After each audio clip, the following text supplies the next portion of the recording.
Hey guys, this is E with Scrapbooking with Me, and we're going to do a couple of different type journal pages today. Now, this is something completely different than I have ever done, and it's going to be using up some of your scraps. So I always like to do things that uses my scraps up. You don't have to have the same type scraps. They can be any type scraps. I'm going to be working on my sunflower journal that is Gail's. Gail has already purchased this. I have just a few more things, Gail, that I want to put in it, and then it is on its way to you, Ladybug. What you need to do is have some vellum. Now, it can be clear vellum, it can be plastic, it can even be a package. I can't talk. It can even be some packaging like this. So whatever you have that will work for this, just grab it. It doesn't have to be vellum. I just happen to have this little scrap piece of vellum that got damaged in shipping, and I thought I would use it. Now I'm going to cut a piece, and here again, when you start seeing how this goes together, you're going to know about the size that you want to do. So let me, probably going to go, I think I'll go about right there. See if I can hold that pretty well straight. Now this is quite thick vellum too. It's not very thin, so if I had my choice I would use a thinner vellum, but like I said, this is a scrap, so I want to try to use it up. I think I'm going to make mine about that size right there. Now, like I said, this will all come clear when I start putting this together, and you'll know about the size of your little piece that you need to cut. Now this is the size of my window that's going to go in here. It's not going to go on this page though. We're going to make a page for it. So I'm going to measure, since I'm going to put it in here, I'm going to measure these pages. It's 5.5 by 8.5. So I know that when I finish up with this scrap page, I'm going to need it to be 5.5 by 8.5. So I'm just going to start out with some pieces here. And I'm just going to tear them down through there. Now I know that that one is about 8.5, I think. It's a little bit over. We'll tear it down. I'm just going to put some pieces around here first just to see where I'm getting. And then, let's see. I think I want this little piece of trim that's on here, on there. This is another scrap. So we might put that there. And then a little piece of this, and I think I want to use just some of this over on this side. And I'm going to make this a little bit larger than what I really think that I need. That way I can cut it down. So I'm going to lay it like that. It's not going to stay that way, so just hang on, and we'll get to the point here in a minute. Let's go ahead and, now if you want to do precise measuring, you can do that. You know me, I just kind of put it together. If it works, it works. It doesn't have to be the exact size of your page. I'm going to make mine similar, very close, but it doesn't have to be the exact. So we know we want it to lap over our vellum a little bit because we don't want to see our vellum. So right there is 8.5 if I cut that off there. And I'm just going to see if I can move this out. I'm going to move this piece out as far as I can before I glue it down. So I'm going to put a little tiny bit of glue down through there. And let's see if I got this anywhere near straight when I cut it. Well, of course not. Or when I tore it. So we start out with this piece straight, and that'd probably help us a lot. And for all of you who have messaged me, I'm sorry I can't talk, I'm still really tired, that messaged me about Whitt. He is doing a little bit better today. He's still not out of the woods, and he still doesn't feel wonderful, but he's sitting up in his recliner and watching TV, watching westerns. That's always a good thing. And he says he feels pretty good, except his ankle and his back's hurting pretty bad where well, the ankle he hurt when he fell, and then his back, I think, it actually got hurt when he got the shock. And if you don't know, we was getting ready to go to UAB for him to have the shock, be put to sleep and have the shock, arterial defibrillation, whatever they call it, in order to get his AFib back in line. Well, he had been real not feeling well the day before, night before last, and then he ended up passing out from his AFib, and he fell on the floor in the kitchen, and I managed to get him up from there and get him to bed. And then while he was in the bed that night before last, he just didn't feel good. He did not feel well. So we were supposed to get up at 3:30 to get ready to go to Birmingham, because it takes us about 45 minutes to an hour to drive down there to his doctor's. And he got up at 3, started getting a shower. He ended up having another episode in the bathroom and passed out in there. So I managed to call Melina and Brandon, and they come over and helped, and we got him back to bed, and he still did not feel well. He was very, very sick at his stomach, and just, moaning and talking out of his head, and he wasn't right. So at about 4:15, I guess it was, he told me to call the ambulance, and he never says call the ambulance, never. Usually when we mention it, he'll say, no, I'm not going anywhere by ambulance. He'll balk up against it.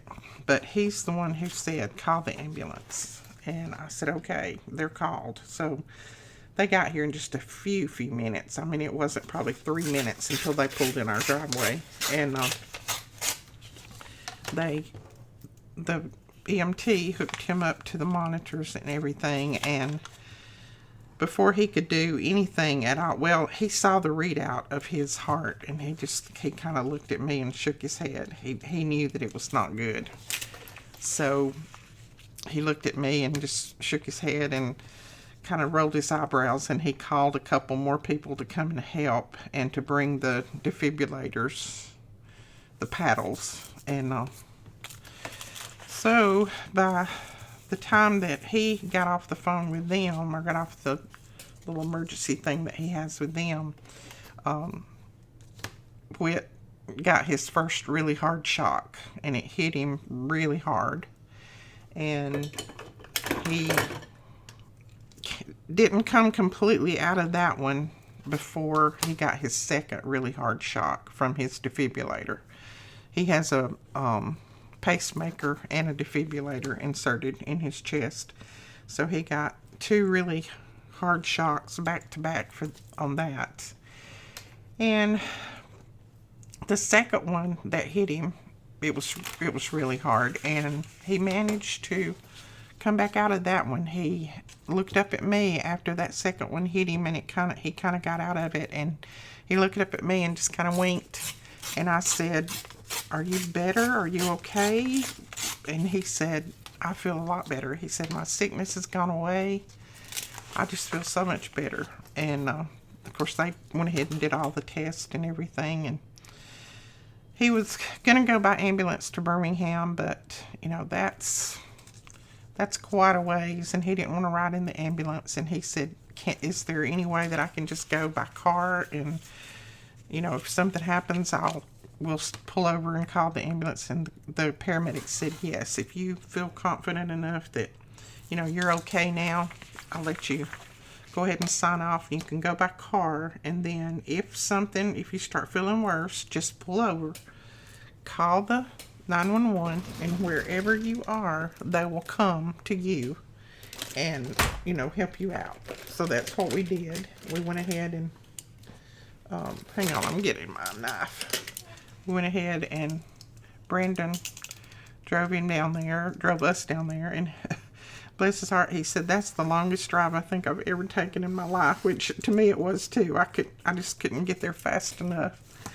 So when he went back they called him back immediately as soon as we got there. And when he went back, the doctors and everybody came in and examined him. And the doctor said, he said, well, you actually did at home what we was going to do here this morning at 5 o'clock. So he said, your heart isn't back in rhythm. Looks good. He said, I don't think we're going to need to do anything.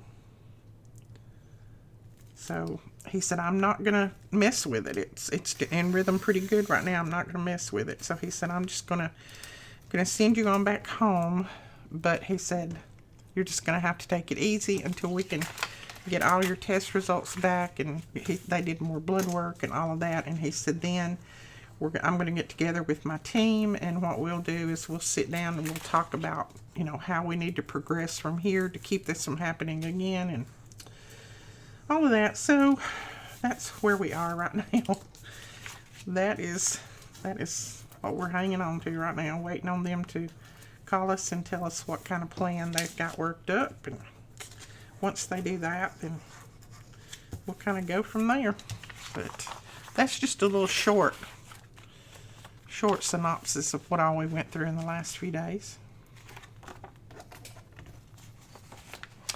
You know, me talking, I did this 8.5 by 8.5. It's supposed to be 5.5, is it not?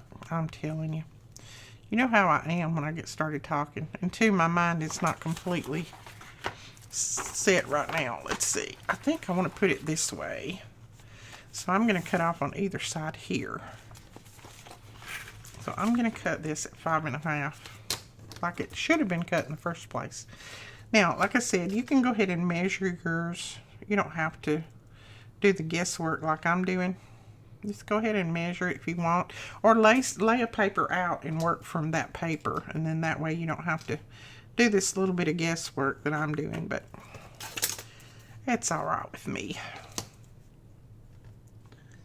So, y'all excuse me if I sound a little bit droopy today, because I am a little bit droopy today. Just a little.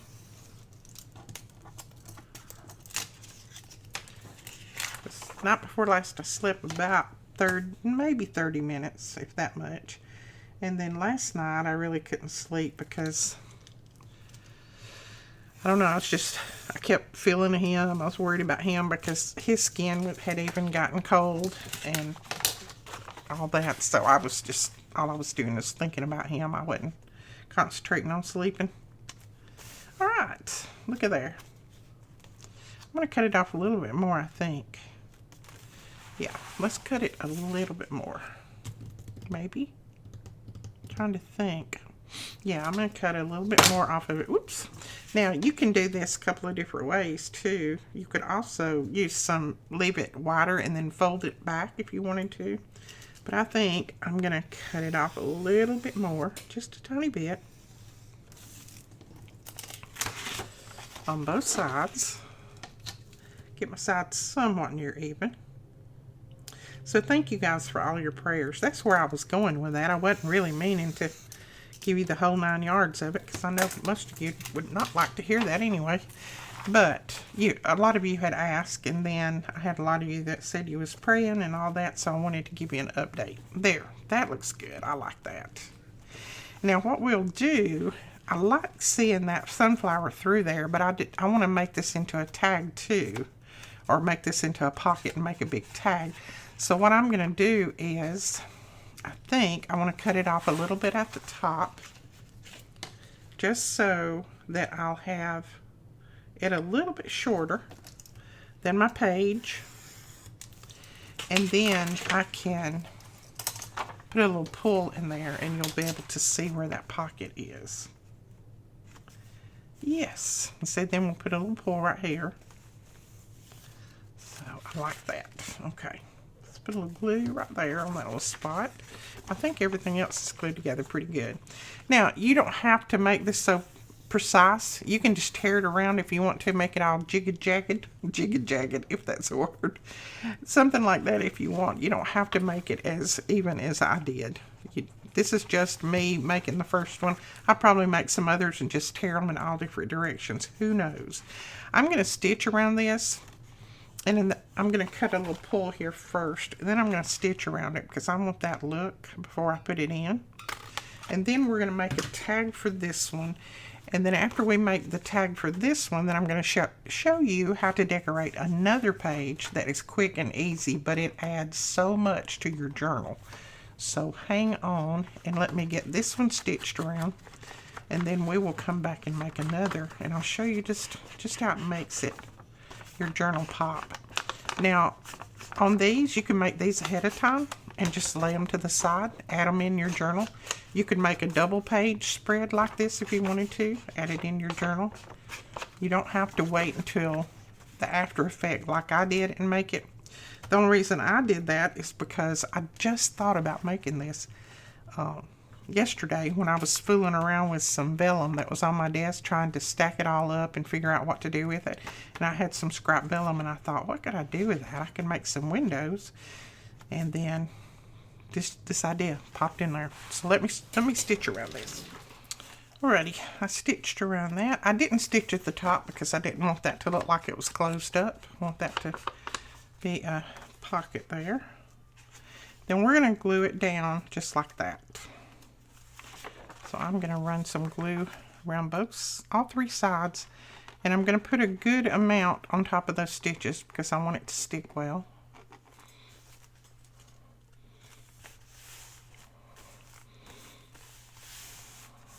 Okay, there we go right there. Glue this down a little bit more.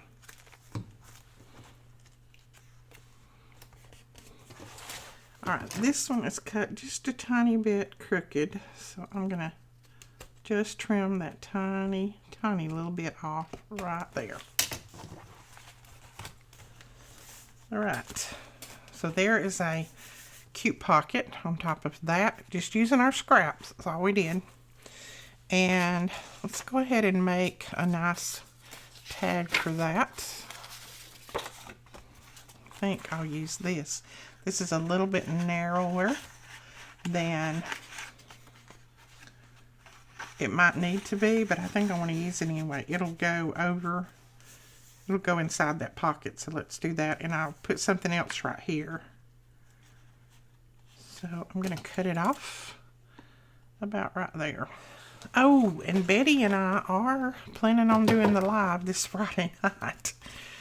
She's already got, I think, the link and everything set up. I'll try to share that before I'll probably try to share it under this video. I can't remember exactly how to grab that and share it, but I'll see what I can do. And I don't think I'm going to back this. This is a nice thick tag.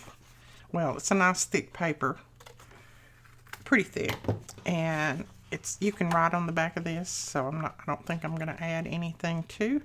If Gail wants to do that when she gets it, she can. She'll have plenty of paper and stuff to do it with. Okay, and then we're going to put a pull tab at the top. Ooh, I like that one.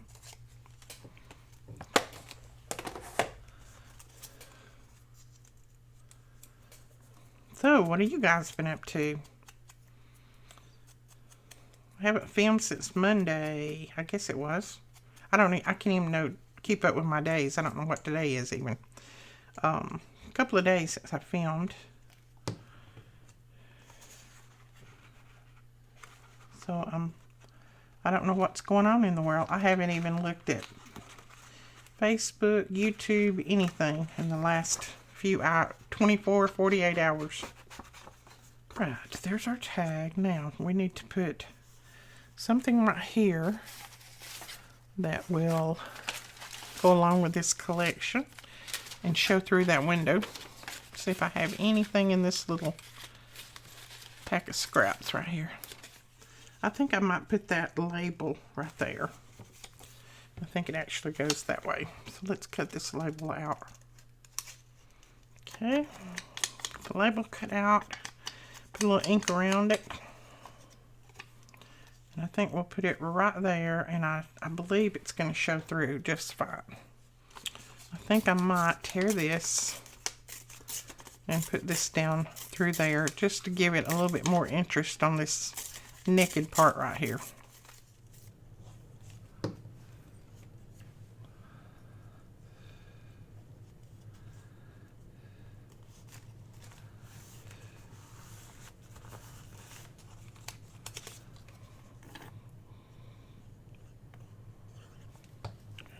this down.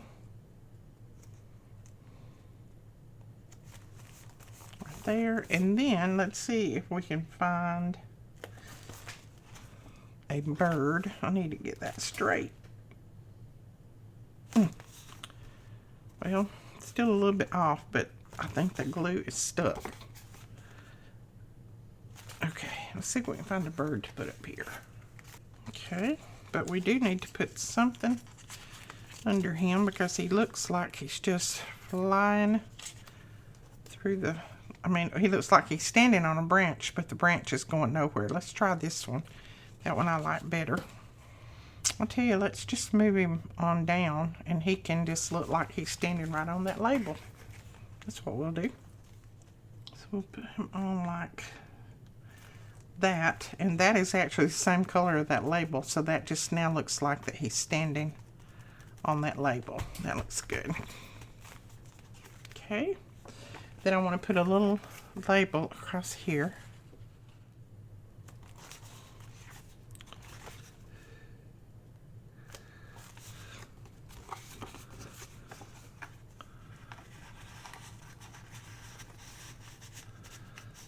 Okay, now there we go.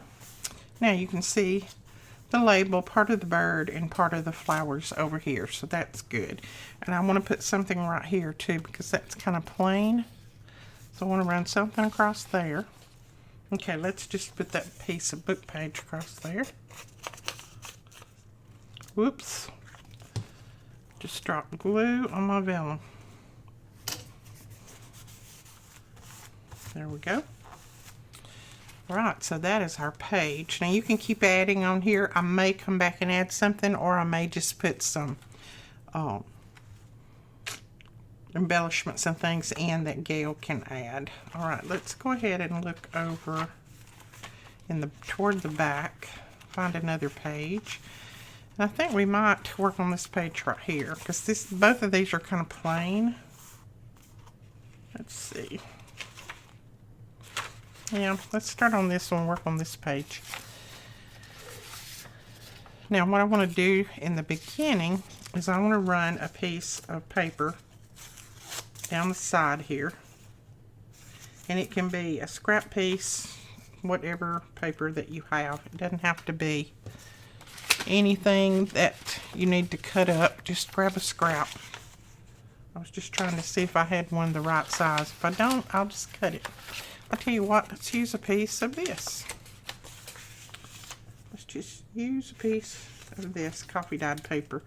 I think I'm going to tear it right there, and then I want to tear it off right there.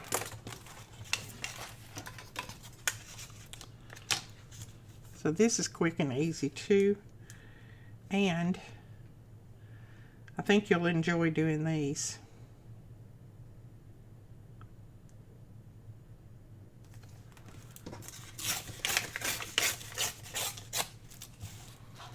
Now, if you want to, you can make this a little bit wider and fold it around the page. Like, well, let's see, like that. I may go ahead and fold mine anyway. I think it's wide enough. But you can make it a little bit wider. I cut this one about 1 inch. You can make it a little bit wider if you want. But this is going to be plenty wide enough to do what I want to do with it. Okay. And then we just need to cut it off. So now what we're going to do is, I'm just going to wrap this around the page, the edge of the page. And I got it a little tiny bit short, but I'm not going to worry about that. So I'm going to wrap it like that. I'm going to go ahead and ink mine because I want that ink on there. That's not anything that you have to do. I've had people say, I don't have ink like you do. I can't do what you do. Yes, you can. There was a long time that I didn't ink my projects, so didn't have the ink and didn't have the money to buy any, but I made do. I just didn't ink it. So you don't have to. Okay. Now we're going to open this up and put glue all down both sides. Just go ahead and put it, a little fold right up against the end of your page. And glue it down like that. Okay, now all that did basically was strengthen this part of the page. And that's what we wanted, because we're going to take our ribbon punch and we're going to come in here, I think. Are we going to use a ribbon punch or hole punch? Alright, my ribbon punch is going to punch sideways. I'm trying to decide. Hang on. I think I'll use my ribbon punch. I believe. Let's see. I want to see where it's going to punch first. I may have to adjust it.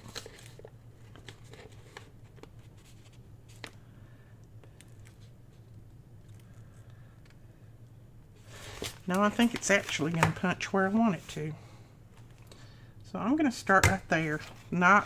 There's no rhyme to these either. 2, 3,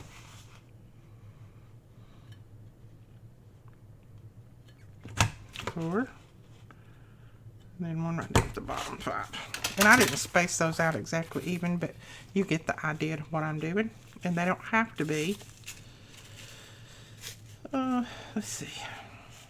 Right, I'm going to start down here.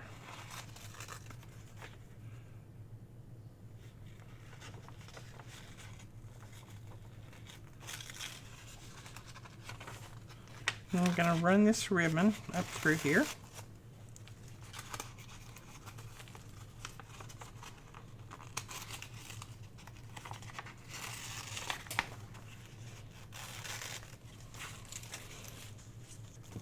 Now this is seam binding, and it is from my Scrap Cabin shop.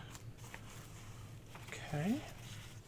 Right, now on the top, I am just going to tie a little knot. You could use 2 strands and tie a bow.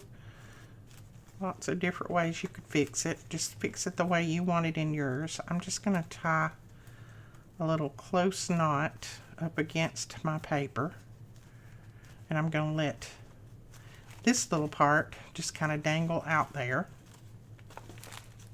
out the top, and then down here I'm going to do the same. You could put 2 colors through here and tie it like that if you wanted to. I may do another one and do it different, but I'm going to do this one this way. I don't know why I'm trying to hold that paper over. This one's actually on this side of the page.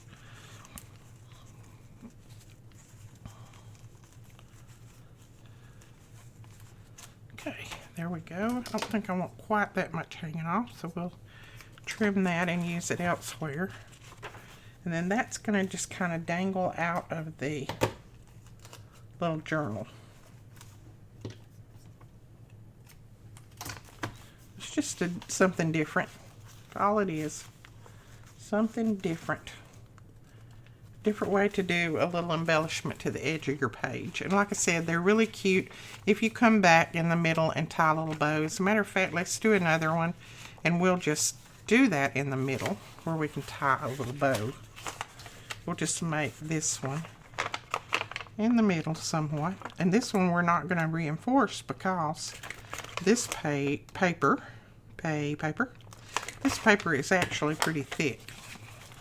I think we'll do one on this side, and I'm going to grab a different color.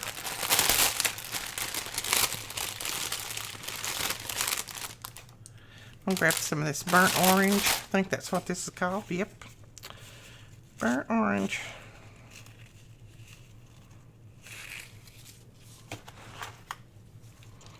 And I'm going to run a piece in from this side. Now, if you felt like this would tear out of your paper, then go ahead and reinforce it. But I think mine will be okay. This is a nice thick paper. And then, okay. And go ahead and tie you a knot and tie you a little bow. See what my bow skills are like today. Well, not too bad. I got it tied without too much trouble. And then there is that. And that is soft enough and it's not thick, that it's going to press down real easy in your journal. So it's not going to add a lot of bulk to it, but it adds just a cute little texture. Alright guys, that is it for this video. Miss Gail, I've just about got your journal ready to come your way. I've got to add a few more pieces to it and then some lace to the outside, and it'll be ready for you. But I just wanted to show you those while I had them on my mind before I actually forgot about them, which does happen. I think about things, and then by the time I get to my desk to make them, I've already forgot how to make them.